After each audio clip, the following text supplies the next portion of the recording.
Hello, and welcome. Welcome once again to the Start, Scale, and Succeed podcast, the only podcast that grows with you through all 7 levels of your journey as a founder. I'm your host, Scott Ritzheimer, and today's topic is for those of you who either want, or maybe even worse, already have an amazing sales rep. Sounds like such a problem, doesn't it? Because it just might not be all that it's cracked up to be. And most founders don't even realize how exposed they are until that top rep leaves, burns out, or something else happens. And here to help us out, here to not only figure out what's wrong with having a great sales rep or what could be wrong with it, but to also find a better way forward is the one and only Ben Wright, who is a seasoned sales team builder, strategist, coach, and an avid believer that the best sales leaders must constantly sharpen their tools to maintain a competitive edge.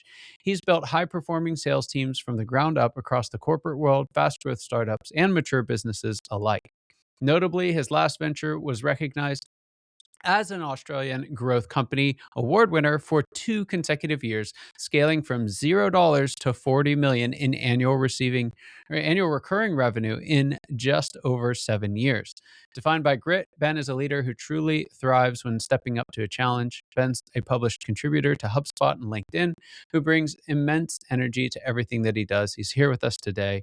Ben, welcome to the show. I'm really excited about this conversation because, as I mentioned coming in, I've got several clients who are dealing with this very thing right now. Super successful founders doing 10 million plus a year and dangerously close to peril at every single moment of that because they've got this great sales rep that they've written on the back of for years now, and they're starting to feel the cracks. What's going on here? Why is having a great sales rep potentially such a problem? Well, first of all, Scott, thanks very much for having me on today. And we talk about grit in that intro and problems. We've had the trifecta this morning. We have, first of all, we have my deep, heavy Australian accent, which I get asked all the time to, hey, Ben, slow down. I love your accent, but it's so deep. So I'll do my best to do that today. I also have one great big black eye. And for those not watching on video, jump onto video on this one because you'll see a man who has a 6-year-old daughter who has managed to break his nose, displace his nose, slit his eye, and give him concussion with one smooth move of a surfboard. And then the third one is we had some connectivity issues jumping on because we are that far apart in the world. So we've had a beautiful start to this morning, but from adversity often comes great results. So thank you for having me on, and certainly my job today is to try and help, particularly these founders we speak about who have one high performing rep, both a blessing and a curse. We'll try and think of a couple of ideas that they can have that are going to help them move the dial immediately to keep their business growing, but also protect them. So that's my job, I see, for the next 15 minutes or so with you. But if we look at a founder who has managed to move their sales team from just them, right? They're out there, they're carrying the bag, they're doing all the hard work, into having one person who's running their sales and doing, let's say in this instance, a terrific job. The first thing I'm going to say is well done. To be able to Yeah. move from founder-led sales to a team of selling is one of the most difficult steps you can have in any business. It's like going from being an individual contributor in an organization to a leader of people. Super difficult step. So the first thing I'll say is well done.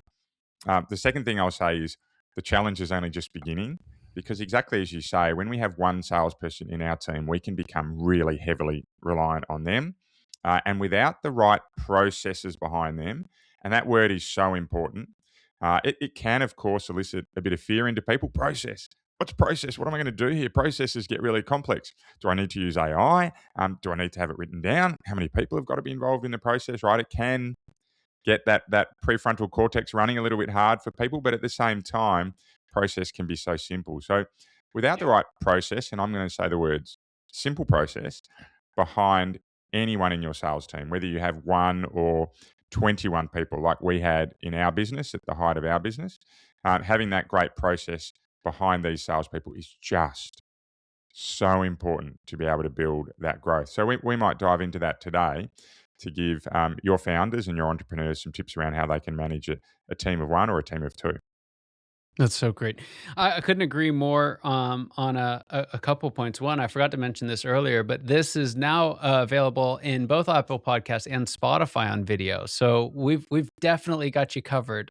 So everyone can see the effects of your 6-year-old. But yeah, in either of those platforms, jump on the video. It's a great feature in both. But no, to the point of today's episode, I think that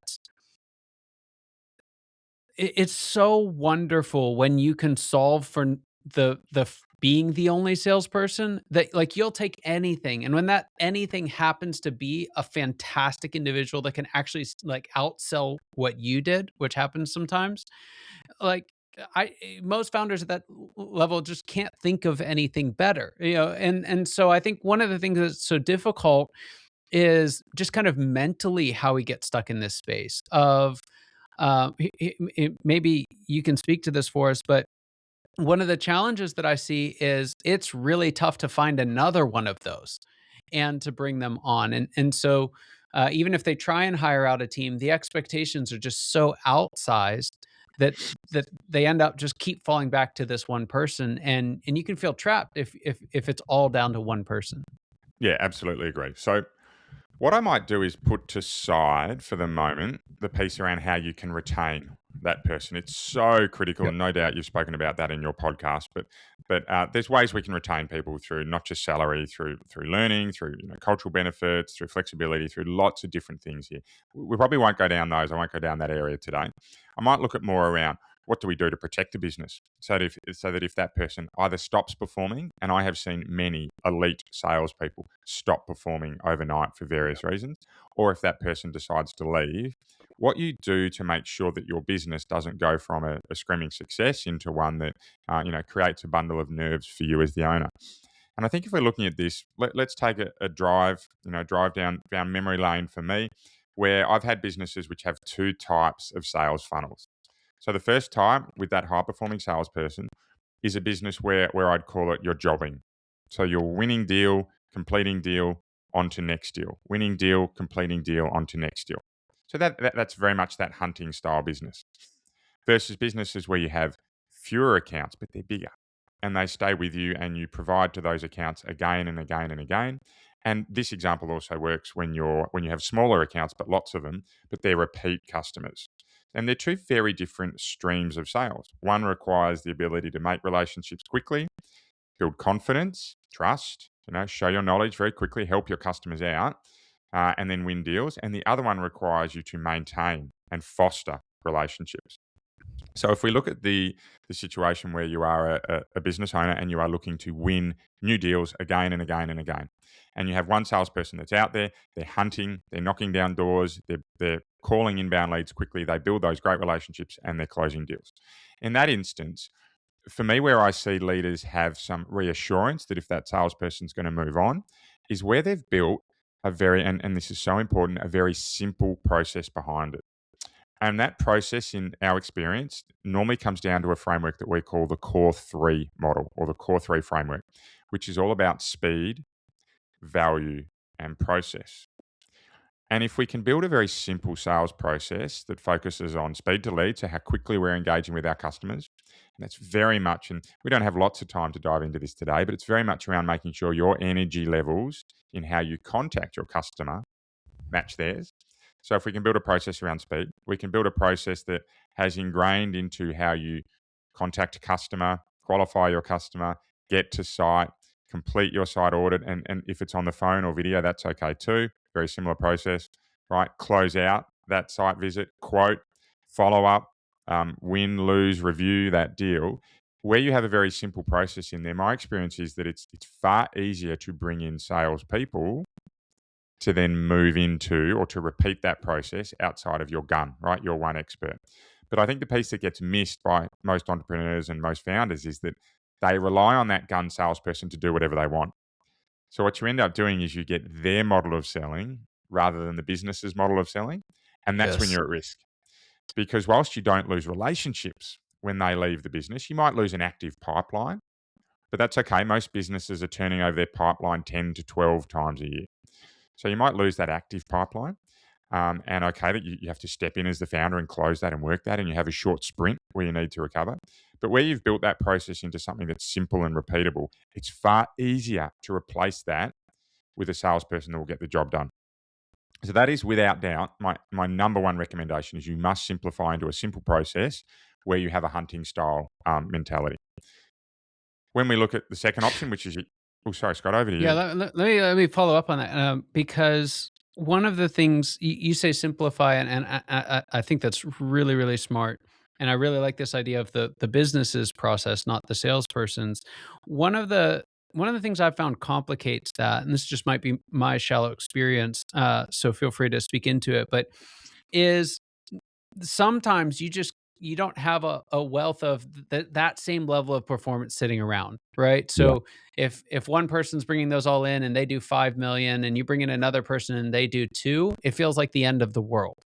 But it's still 2 million in revenue created. How do you know, like, is there a simplifying of expectations? Is there a level setting of expectations that have to come with that process? How do they assess whether or not that $2 million performer is worth it? Yeah, look, it is a great question, and without doubt, such is life that we will have different levels of performance in any function in our business, operations, customer service, legal, finance, whatever it may be. And sometimes you do get star performers, and sometimes those star performers leave. And I always see that as an opportunity to learn when we get that star performer in to make our business better. But when it comes to expectations, the simplest that I have in terms of whether or not you have a profit generating, not a revenue generating, but a profit generating salesperson, is that they are driving 10 times their salary into their business. For most businesses, that's a very basic benchmark. If you get someone that's going over that, well, then they are overperforming. And that's when how you retain that person becomes really important, um, as well as, of course, building that sales process. But if you have a $200,000 a year headcount generating $2 million a year in revenue, for most businesses, that's a profitable salesperson. Yeah. Yeah, that's really helpful. And I like that it simplifies it to what's necessary for the organization to succeed. Because oftentimes there's just a lot of emotion in the process as a whole. And so I think it's just a really helpful rule. So all right, we've got the hunter, that person who's got to Yeah. rapidly create those connections. And we've got that side of the equation. Let's talk a little bit about more account-based sales or recurring revenues. What happens with the elite performer on that side of things? So when we have that elite performer who's built those relationships, that's where I see founders get really nervous, and I certainly had that in my business. We had a team of 21, but of that 21, we had 3 salespeople that were generating around about half our revenue. So we had 18 salespeople generating 50% and 3 salespeople generating 50%. Now, the good news for us was that if one of those people left, we were able to farm out some of their work across those 18. But that's not always the case when you're running your own businesses. The strongest recommendation I have here, and hopefully as leaders and founders listening, you've heard this before, but it comes down to your execution of it, is making sure that you have multi-layer connections across those customers. And what that means is that in any business that's key account driven, it's never just driven with one relationship. Because any single point of contact in anything in this world, we have 4 wheels on the road. We have 2 legs when we walk along, right? We could go on examples here forever, but any time in this world you have a single point of contact, if that fails, well, then the relationship is broken. So it's really important that let's have a look at larger accounts. If you have larger key accounts, generally it's the founders of the business that will step in and also have a relationship with more than one contact in that business. So we Yeah. end up going from a one-to-one connection to a symbiotic. And on video, you can see my hands moving in some really, really weird way here, right? But we have multiple layers of connections where you have 2, 3, 4 people in your business, or 2 at a bare minimum, contacting 2, 3, 4 people in your customer's business. When you have a smaller business, so if you're a founder that's doing transactions that are lots of $1,000, $5,000, $10,000 transactions, where it's really not feasible for you to also have a relationship with 100 customers, well, where you then have your customer service team or your operations team, your delivery teams, Mhm. having Yeah. relationships that support your key salesperson, then what we're doing then is, if that salesperson leaves, is we are buying ourselves time, because that's the key game here. Good key accounts where you have multiple relationships, where they lose one contact. If your service is good and your product is good, they won't leave. However, you still need to be able to replace that front end service in a reasonable amount of time. So I really like the approach around multi-layering and multi-contacts across these customers as ones that you see as an insurance policy to buy you time if and when, and the answer is generally when, your top performing salespeople leave. It happens, it's life, it's cyclical. So there's a couple of Yeah. ideas in there that can help you start to generate some stability and stop you having that moment at home when you're eating dinner and your kids are around and you're not present. So we've all been there. That's so good.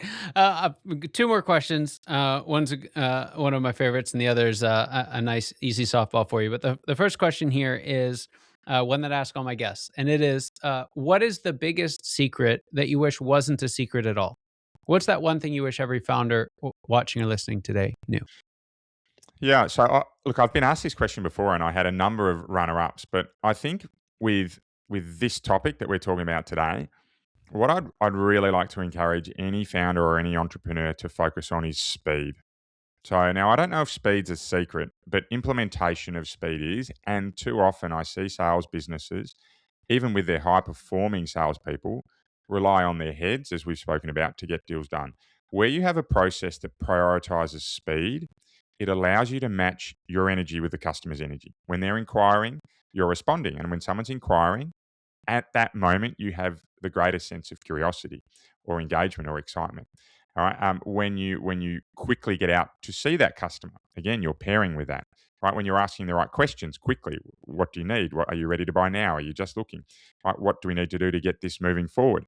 Who's involved? When do we want to do it by? Right. These great questions. When you're asking them quickly, you have engagement from the customer, and you're building a relationship naturally. So anyone that's listening that is worried about that, about their key 1-2 single salespeople having too much of the business on their shoulders, speed up that sales process, and you'll find that you'll be able to replace those people far easier if something goes wrong. Fantastic. Fantastic.